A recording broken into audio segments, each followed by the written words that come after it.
Si Machiavel écrivait sur les femmes aujourd'hui, il ne te parlerait pas de respect mutuel, ni d'être authentique. Il te parlerait de ces 7 règles qui fonctionnent de manière cohérente, mais que personne n'a le courage d'admettre en public. Des règles qui sont immorales selon les normes modernes de la correction politique, mais qui sont absolument efficaces selon les normes éternelles de la nature humaine. La moralité est une invention sociale. L'attraction est un phénomène biologique. Et lorsque ces 2 concepts entrent en collision, la biologie gagne à chaque fois. Tu peux ne pas aimer cette vérité. Tu peux en être offensé. Mais ton offense ne change pas la façon dont le cerveau féminin fonctionne à un niveau primitif. Ces 7 règles ont fonctionné pendant des millénaires. Elles fonctionnaient dans les cours de la Renaissance de Machiavel. Elles fonctionnaient dans les tribus préhistoriques. Et elles fonctionnent aujourd'hui sur Tinder, dans les bars, dans les bureaux. Parce que bien que la technologie ait changé, la biologie fondamentale qui gouverne l'attraction n'a pas changé. Avant de continuer, tu dois comprendre quelque chose de critique. Immoral ne signifie pas malveillant. Cela signifie qu'elles opèrent en dehors du cadre moral conventionnel. Ces règles ne font pas de toi une mauvaise personne parce que tu les utilises. Elles font de toi une personne efficace qui comprend comment le jeu fonctionne réellement, au lieu de comprendre comment on dit qu'il devrait fonctionner. Si tu as l'estomac pour des vérités qui détruisent les illusions romantiques, si tu préfères l'efficacité à la correction politique, si tu veux comprendre les règles réelles au lieu des règles déclarées, alors ceci est pour toi, parce que nous allons franchir des lignes dont la majorité des hommes ne savent même pas qu'elles existent. Règle immorale numéro 1. Traite son attention comme une monnaie que tu perds si tu la reçois gratuitement. Dans l'économie de l'attraction, celui qui donne le plus d'attention est en train d'acheter. Celui qui reçoit le plus d'attention est en train de vendre. Et dans toute transaction, le vendeur détient le pouvoir sur l'acheteur désespéré. Les hommes ont été conditionnés à croire que donner une attention généreuse est une vertu, qu'être disponible c'est être un bon gars, que répondre rapidement c'est être attentionné. Et toutes ces croyances les transforment en acheteurs désespérés dans un marché où ils devraient être des vendeurs rares. Voici la règle immorale. Chaque fois que tu lui donnes de l'attention sans qu'elle l'ait gagnée, tu es en train de te dévaluer. Chaque message que tu envoies sans qu'elle ait répondu au précédent, tu perds de la valeur. Chaque fois que tu es disponible quand elle appelle, tu communiques que tu n'as rien de mieux à faire. Chaque like instantané sur ses photos dit que tu surveilles sa vie. La moralité dit que c'est un jeu mental, que tu devrais être authentique et attentif.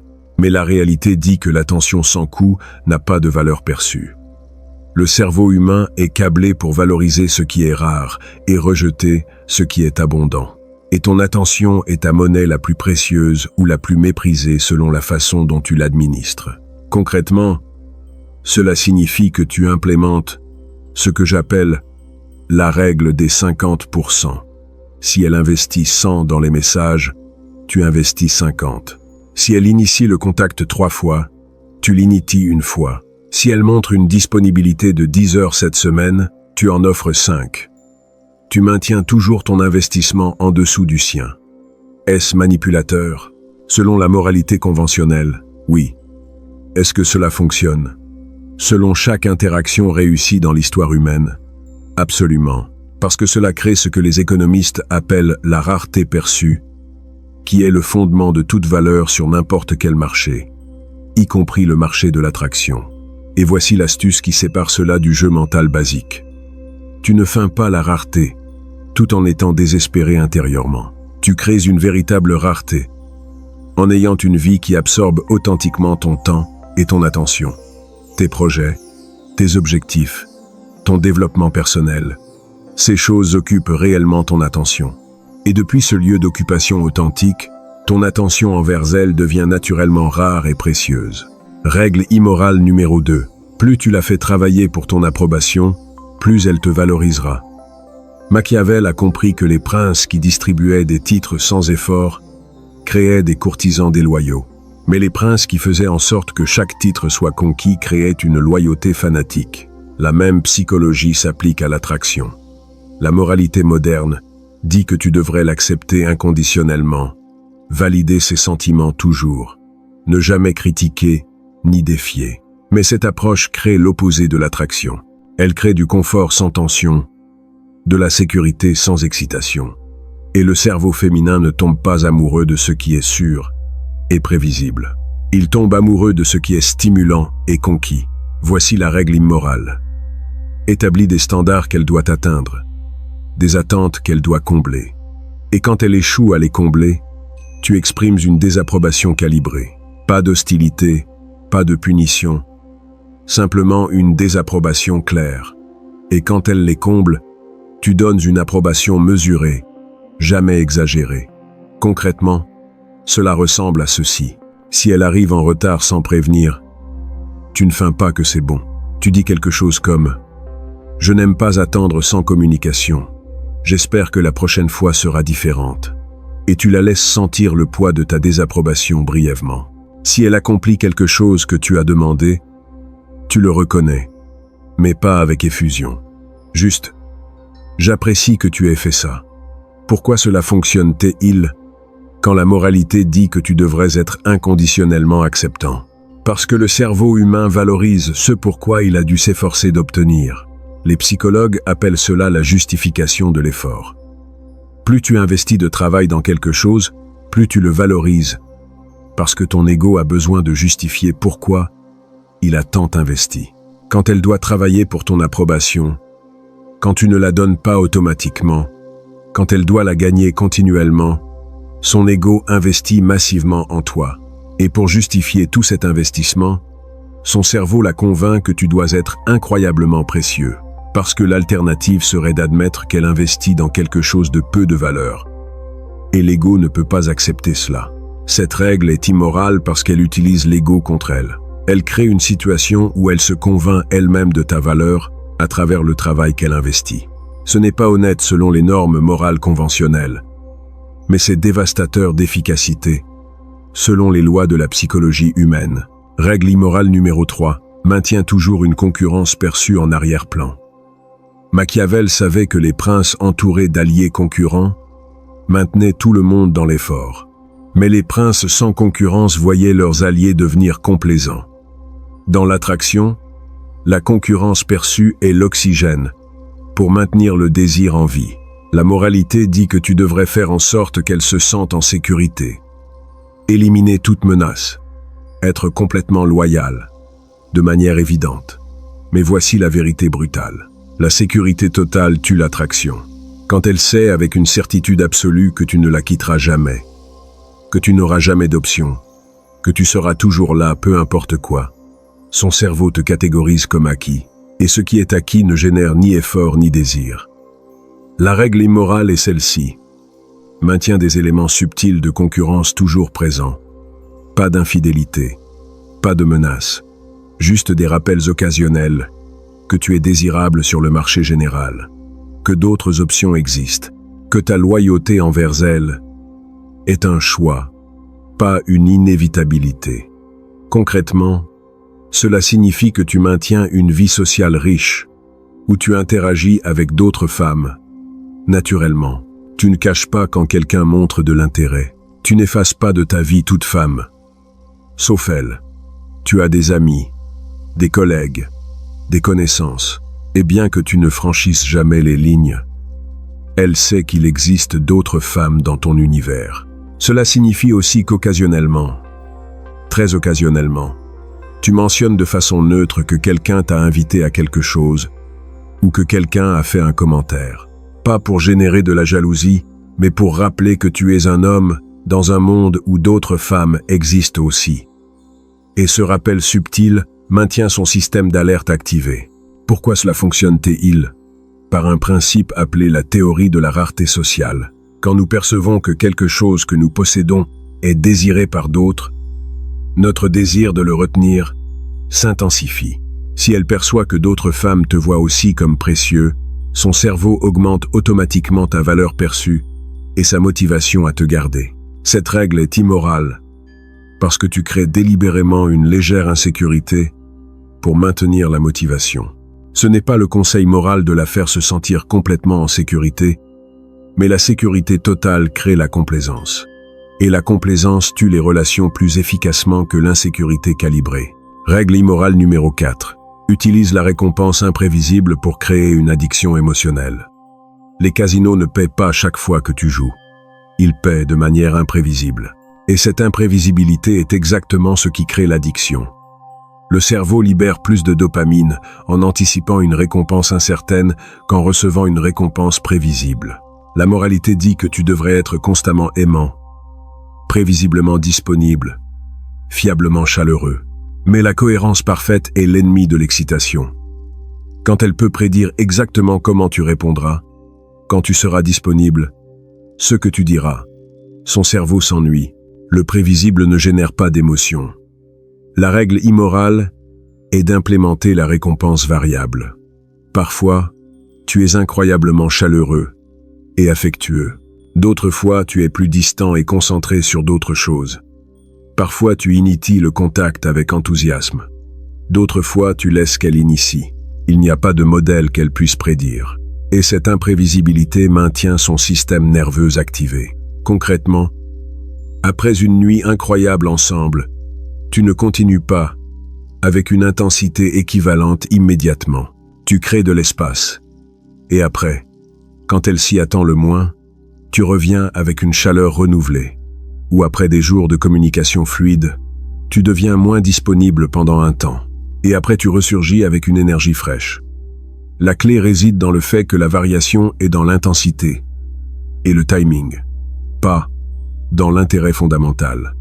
Elle peut être incertaine sur quand elle te verra ou à quel point tu seras chaleureux, mais elle ne devrait pas être incertaine sur si tu es intéressé. Cette ligne est critique. Tu varies le comment et le quand, mais pas le si. Pourquoi cela fonctionne-t-il quand la moralité suggère la constance?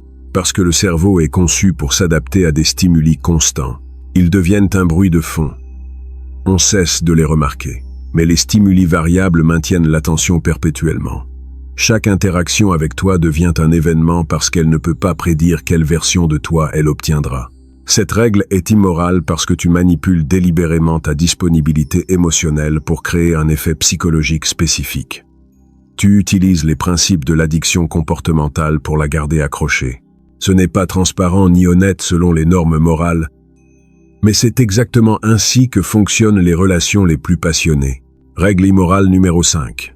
Reste toujours émotionnellement moins investi qu'elle. Machiavel a écrit que celui qui aime le plus dans une alliance a le moins de pouvoir.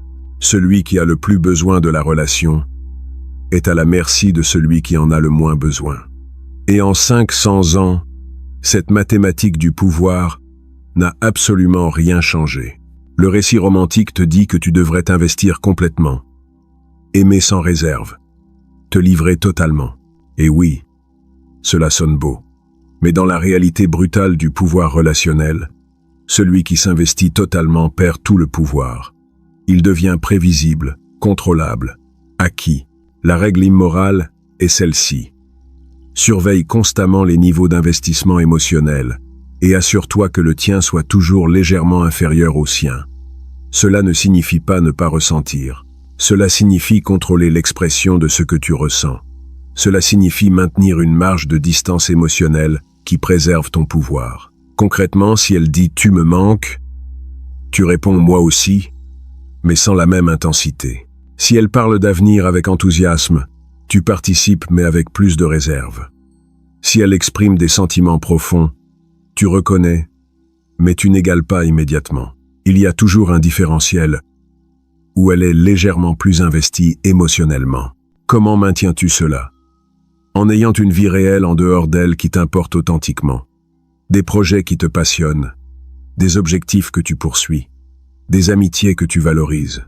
Quand ton identité et ton bonheur ne dépendent pas complètement de la relation, tu maintiens naturellement cette marge de distance émotionnelle qui préserve l'attraction. Pourquoi cela fonctionne-t-il quand la moralité dit que le véritable amour est l'investissement total? Parce que l'investissement émotionnel asymétrique crée de la tension et la tension maintient l'attraction en vie. Quand les deux sont également investis, il n'y a pas de tension. Et sans tension, le désir se flétrit graduellement jusqu'à devenir un confort fraternel. Cette règle est immorale parce qu'elle requiert un calcul froid dans le domaine de l'amour, où tu es supposé être spontané et dévoué. Tu es en train de mesurer, contrôler, manipuler tes expressions émotionnelles pour maintenir l'avantage du pouvoir. C'est l'opposé de l'idéal romantique. Mais c'est exactement ce qui maintient la passion en vie à long terme. Règle immorale numéro 6. Récompense les bons comportements. Ignore les mauvais comportements. N'explique jamais pourquoi. Les dresseurs d'animaux savent que la récompense et l'extinction sont plus efficaces que la punition et l'explication. Et bien que cela semble brutal de comparer, les mêmes principes opèrent dans la modification du comportement humain. La moralité dit que tu devrais communiquer ouvertement, expliquer tes sentiments, discuter de chaque problème. Mais la communication excessive sur chaque faute crée une dynamique où elle apprend que le mauvais comportement garantit ton attention. Et l'attention, même négative, est une récompense. La règle immorale est celle-ci. Quand elle se comporte de manière que tu respectes, tu donnes de l'attention, de l'affection, de l'approbation. Quand elle se comporte de manière que tu ne respectes pas, tu te retires complètement, sans explication. Tu deviens émotionnellement inaccessible. Il n'y a pas de dispute, pas de discussion, juste l'absence de ta présence. Concrètement, si elle annule des plans à la dernière minute sans raison valable, tu ne lui fais pas de sermon sur le respect. Simplement, tu deviens moins disponible après. Si elle est irrespectueuse d'une quelconque manière, tu n'expliques pas pourquoi c'est mal. Juste, tu prends tes distances. Et quand son comportement s'améliore, tu reviens naturellement. Pourquoi n'expliques-tu pas? Parce qu'expliquer transforme ton retrait en négociation. Elle apprend qu'elle peut négocier les limites, qu'elle peut promettre de changer et te garder accroché avec des promesses. Mais quand tu te retires sans explication, son cerveau travaille en supplément pour essayer de comprendre ce qui s'est passé. Et dans ce travail mental, elle s'autocorrige fréquemment. Aussi parce qu'expliquer te met dans une position de professeur ou de père. Tu es en train de l'éduquer sur comment te traiter. Mais dans l'attraction, tu ne veux pas être son maître d'école. Tu veux être son égal, qui simplement ne tolère pas certaines choses. Et cette tolérance se communique à travers l'action, pas les mots.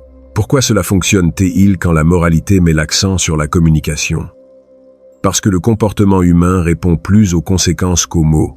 Tu peux expliquer 1000 fois ce qui te dérange, mais s'il n'y a pas de conséquences, le comportement continue. Mais une conséquence claire, ton absence, modifie le comportement rapidement. Cette règle est immorale parce qu'elle traite la modification du comportement humain comme s'il s'agissait d'un dressage animal. Tu réduis les interactions complexes à stimulus et réponse. Il n'y a pas de traitement émotionnel partagé, juste un conditionnement opérant. C'est froid, calculé et dévastateur d'efficacité. Règle immorale numéro 7. Accepte que le désir féminin est hypoanalytique et opère contre ses propres déclarations. C'est peut-être la règle la plus brutale parce qu'elle exige que tu ignores complètement ce qu'elle dit vouloir et que tu observes seulement ce que son comportement révèle qu'elle désire réellement. Les femmes disent qu'elles veulent des hommes sensibles, communicatifs, émotionnellement disponibles. Mais ensuite, elles se sentent attirées vers des hommes qui sont plus fermés, plus stimulants, moins émotionnellement accessibles. Elles disent qu'elles valorisent la stabilité, mais poursuivent l'excitation. Elles disent qu'elles veulent l'égalité, mais répondent à une domination calibrée. Machiavel a compris que les humains admettent rarement leur véritable motivation, même à eux-mêmes, que les déclarations publiques servent à maintenir une image sociale, mais les actions révèlent les désirs réels. Et dans l'attraction, cette déconnexion entre déclaration et désir est massive. La règle immorale est simple, mais exige un courage brutal pour être implémentée. Ignore complètement ce qu'elle dit sur ce qu'elle veut. Observe seulement comment elle répond aux différents stimuli et calibre ton comportement basé sur ses réponses, non sur ses mots. Si elle dit qu'elle n'aime pas les jeux mentaux, mais répond plus quand tu es imprévisible, sois plus imprévisible. Si elle dit qu'elle valorise la communication constante, mais perd de l'intérêt quand tu es toujours disponible. Maintiens la distance. Si elle dit qu'elle veut un homme sensible, mais s'excite plus quand tu es dominant, exprime plus de dominance. Pourquoi existe-t-il cette déconnexion? Parce que son cerveau social est programmé pour dire ce qui est socialement acceptable. Mais son cerveau primitif répond à des signaux évolutifs complètement différents. Le cerveau social parle. Le cerveau primitif contrôle l'excitation.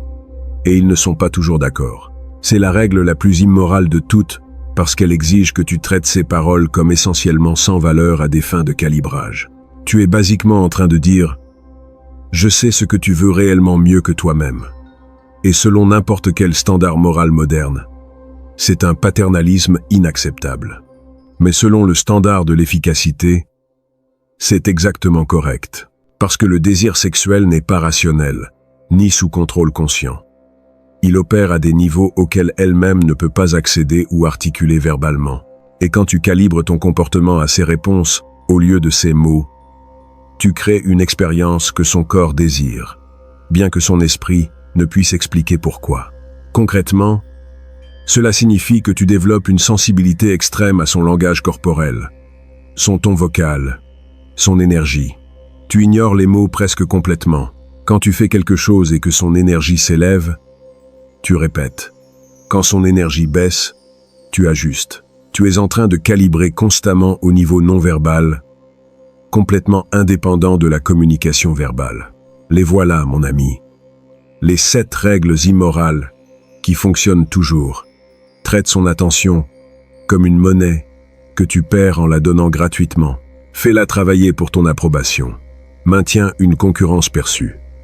Utilise la récompense imprévisible. Reste moins investi émotionnellement. Ignore les mauvais comportements sans expliquer et calibre selon ses réponses, jamais selon ses mots. Machiavel n'a pas écrit « Foi le prince, foi pour se faire des amis ».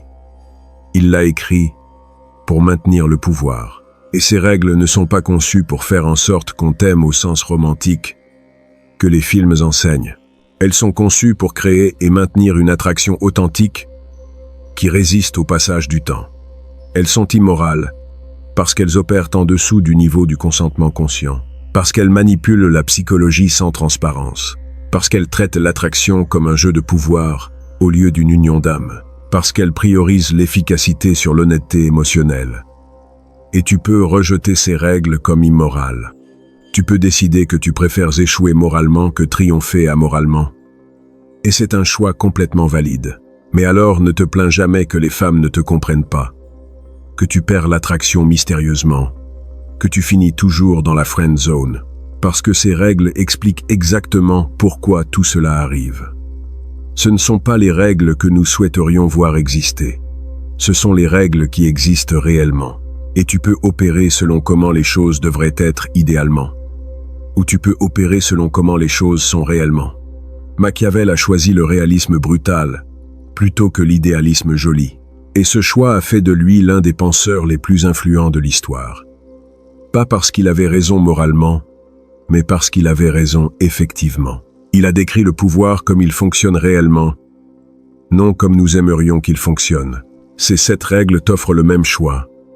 Efficacité brutale ou moralité confortable. Pouvoir réel ou récit joli.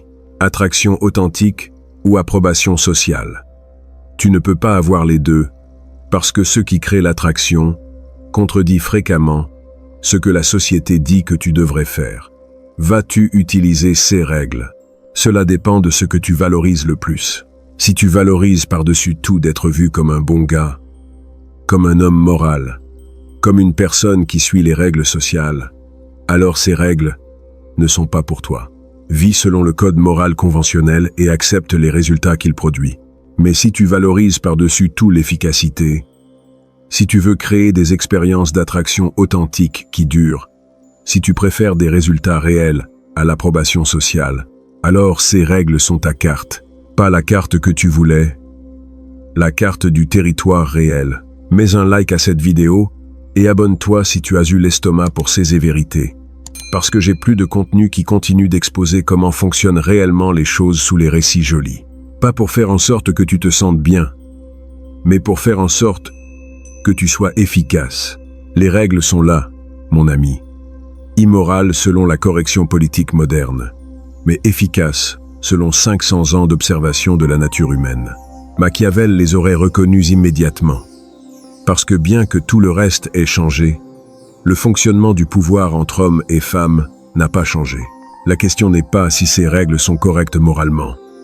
La question est si elles sont correctes descriptivement, si elles décrivent réellement comment fonctionne l'attraction dans le monde réel. Et la réponse, mon ami, tu l'as dans chaque interaction que tu observes, dans chaque relation qui fonctionne, chez chaque homme qui a ce que les autres ne font que désirer. Ces règles opèrent, ont toujours opéré, opéreront toujours, parce qu'elles ne sont pas des inventions humaines. Ce sont des descriptions de comment fonctionne la psychologie quand la morale ne regarde pas. Et ton unique choix est si tu les utilises consciemment, ou si tu laisses les autres les utiliser contre toi, pendant que toi tu continues à croire aux contes de fées. Le choix, comme toujours, est le tien.